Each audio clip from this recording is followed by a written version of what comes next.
প্রিয় শিক্ষার্থী বন্ধুরা, আজকে আমরা এই অঙ্কটা করব।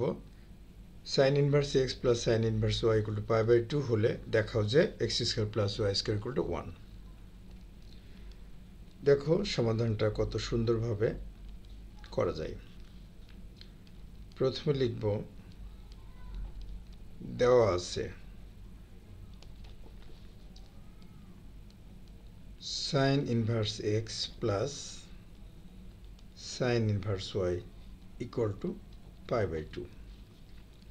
এবার যে কোনো একটাকে sin ইনভার্স x অথবা sin ইনভার্স y যে কোনো একটাকে আমরা ডান পাশে নেব। তাহলে লিখতে পারি sin inverse x equal to π/2 minus sin inverse y। এখন উভয় পাশে আমরা sin অপারেটর নিয়ে নেব।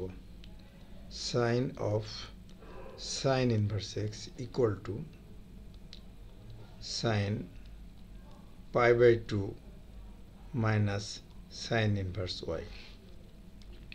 এখন লিখতে পারি x equal to π/2 minus theta, এটা কোয়াড্রেন্ট চেক করে দেবো। তাহলে আমাদের আসবে cos of sin inverse y। এখন x ইকুয়াল টু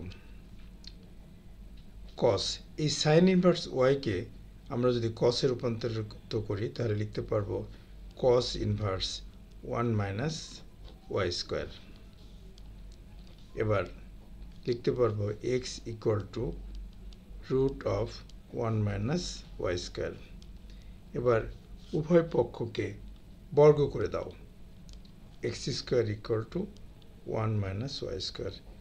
এখানে লিখে দিতে পারো বর্গ করে। এবার y স্কয়ারটাকে বামে নিয়ে আসো। x square plus y square equal to 1। প্রমাণিত।